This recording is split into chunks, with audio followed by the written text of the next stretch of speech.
requires you to pay this tax, period.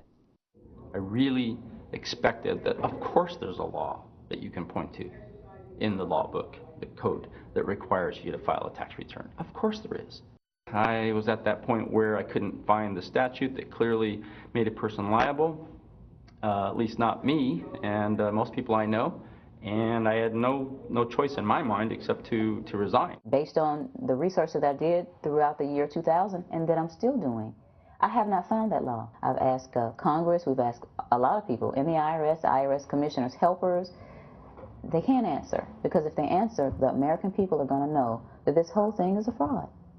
I haven't filed an federal income tax return since I left. I have not filed a tax return since 1999.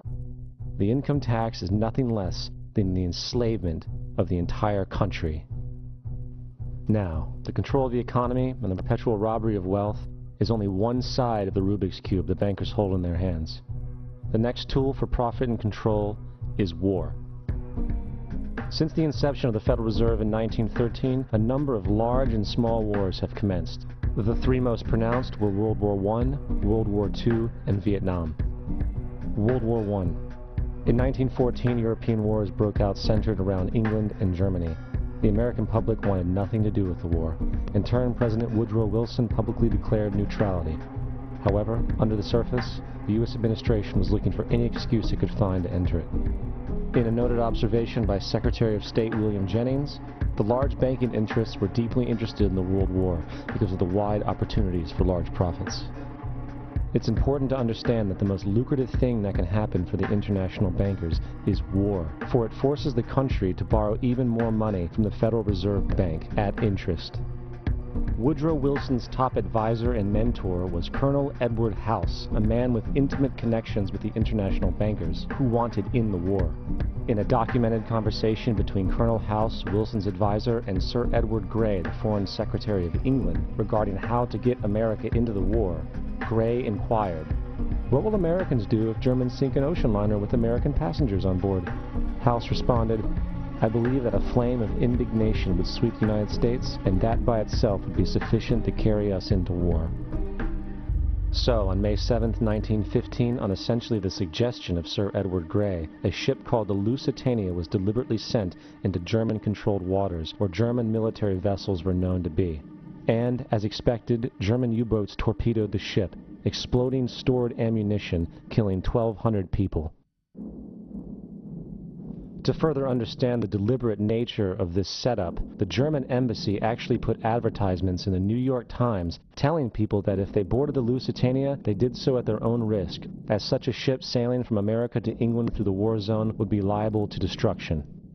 In turn, and as anticipated, the sinking of the Lusitania caused a wave of anger among the American population, and America entered the war a short time after. The First World War caused 323,000 American deaths. J.D. Rockefeller made $200 million off of it. Not to mention the war cost about $30 billion for America, most of which was borrowed from the Federal Reserve Bank at interest, furthering the profits of the international bankers. World War II. On December 7, 1941, Japan attacked the American fleet at Pearl Harbor, triggering our entry into that war. President Franklin D. Roosevelt declared the attack was a day that will live in infamy. A day of infamy indeed, but not because of the alleged surprise attack on Pearl Harbor. After 60 years of surfacing information, it is clear that not only was the attack on Pearl Harbor known weeks in advance, it was outright wanted and provoked. Roosevelt, whose family had been New York bankers since the 18th century, whose uncle Frederick was on the original Federal Reserve Board, was very sympathetic to the interests of the international bankers, and the interest was to enter the war, as we've seen, nothing is more profitable for international bankers than war. In a journal entry by Roosevelt's Secretary of War Henry Stimson, dated November 25, 1941, he documented a conversation he had with Roosevelt. The question was, how should we maneuver them into firing the first shot? It was desirable to make sure the Japanese be the ones to do this, so that there should remain no doubt as to who were the aggressors. In the months leading up to the attack on Pearl Harbor, Roosevelt had done almost everything in his power to anger the Japanese, showing a posture of aggression. He halted all of Japan's imports of American petroleum. He froze all the Japanese assets in the United States. He made public loans to nationalist China and supplied military aid to the British, both enemies of Japan in the war, which, by the way, is completely in violation of international war rules. And on December 4th, 3 days before the attack, Australian intelligence told Roosevelt about a Japanese task force moving towards Pearl Harbor. Roosevelt ignored it. So, as hoped and allowed, on December 7, 1941, Japan attacked Pearl Harbor, killing 2,400 soldiers. Before Pearl Harbor, 83% of the American public wanted nothing to do with the war. After Pearl Harbor, 1 million men volunteered for the war.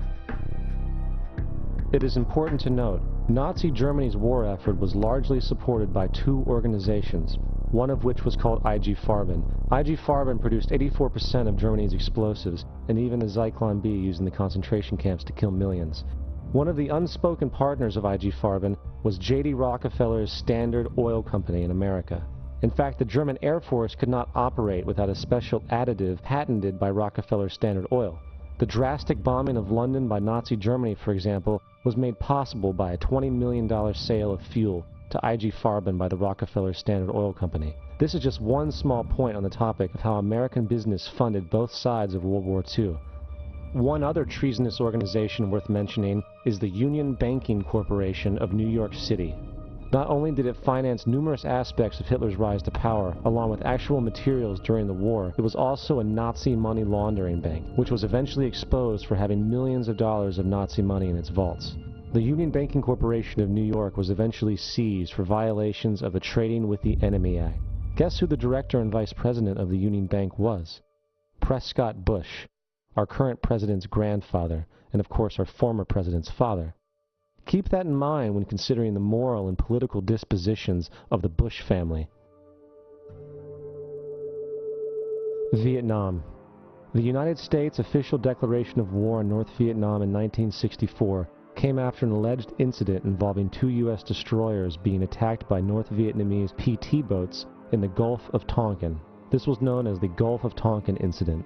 This single situation was the catalytic pretext for massive troop deployment and full-fledged warfare.